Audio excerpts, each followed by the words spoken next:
ఎక్కడికెళ్ళావురా? అత్తయ్య, నా విషయాల్లో మీరు కలగజేసుకోవద్దు, నన్నేమీ అడగద్దని చెప్పాను కదా.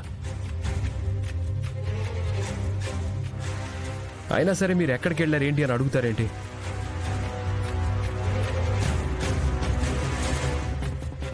సరే బావా, నీ గురించి ఏమీ అడగం. నీకు ఆఫీసులో 1,00,000 పనులున్నాయని చెప్పి ఆఫీస్కి వెళ్లకుండా బయట ఎక్కడెక్కడో తిరిగినా కూడా మేమేమీ అడగం. నీ ఇష్టం వచ్చినట్టు నువ్వు అర్ధరాత్రులు వచ్చినా ఇలా చెప్పా పెట్టకుండా బయటికి వెళ్ళిపోయినా అడగం. కాని ఈరోజు మన కూతురు సిరిని స్కూల్లో జాయిన్ చేయాలన్న విషయం నీకెప్పుడో చెప్పాను. అయినా సరే నువ్వుండకుండా వెళ్ళిపోయావు చూడు, అందుకని నిన్ను అడగాల్సి వస్తుంది.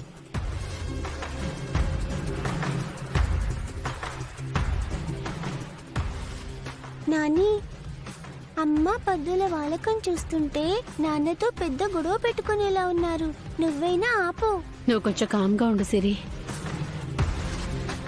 సరేరా, నువ్వు నీ ఇష్టం వచ్చినట్టు ఎక్కడైనా తిరుగు. ఆఫీస్ పనే చూసుకుంటావో లేక బయట వాళ్ళ పనులే చేస్తావో నాకనవసరం. కానీ ఇంట్లో నీకంటూ ఓ పెళ్ళాం ఉంది, నీకు కూతురుంది. ఆ విషయం మర్చిపోవద్దు. బయట వాళ్ళ పనులే కావు, ఇంట్లో వాళ్ళ పనులు కూడా ముఖ్యమే, అది గుర్తుపెట్టుకో. అత్తయ్య, నేనేం చేయాలో నాకు తెలుసు.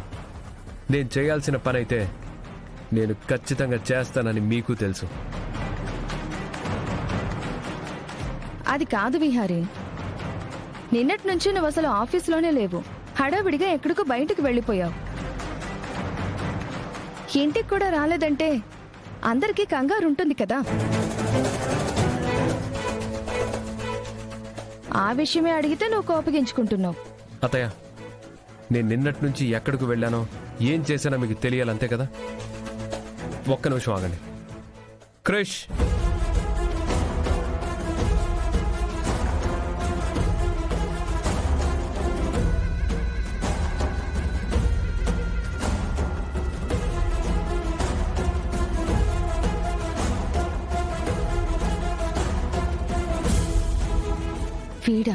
వీణ్ణి తీసుకొచ్చాడేంటి? నాన్న హరికృష్ణన్ తీసుకొచ్చారేంటి?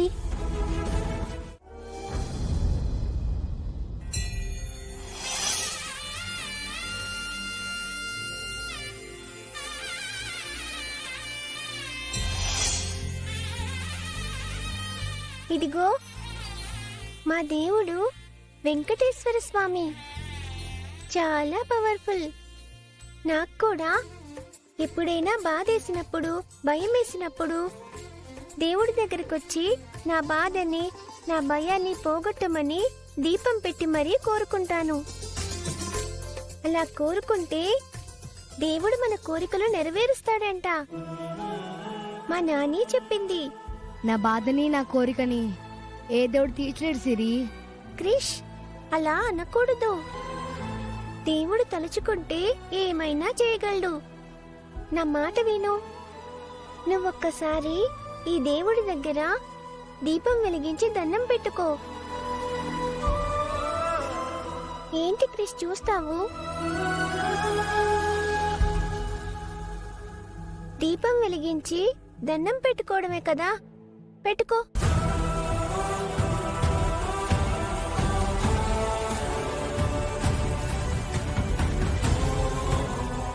సిరి, దీపం వెలిగించడానికి దీంట్లో నూనె లేదు.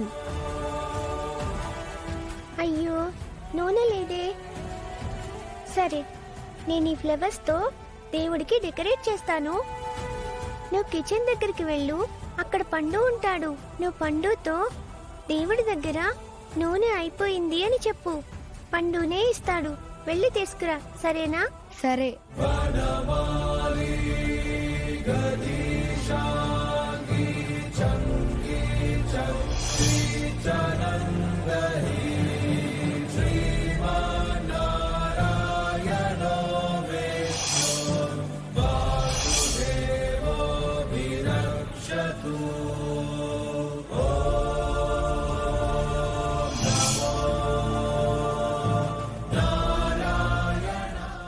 తెచ్చావా? ఇప్పుడు ఆ నూనెని నువ్వే ఆ ప్రమిదలో పోయి.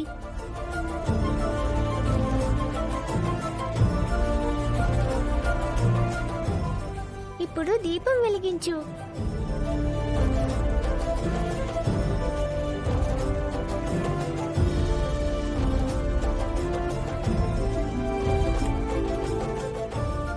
ఇప్పుడు దండం పెట్టుకొని నీ మనసులో ఉన్న కోరికల్ని, నీ బాధల్ని ఆ దేవుడితో చెప్పుకో. సరే. దేవుడా, మా అమ్మ ఎక్కడున్నా సరే త్వరగా నా దగ్గరికి వచ్చేలా చేయి దేవుడా. మా అమ్మ లేకుండా ఇన్ని రోజులు ఎప్పుడు ఉండలేదు. ప్లీజ్ దేవుడా, నా కోరిక నెరవేర్చు.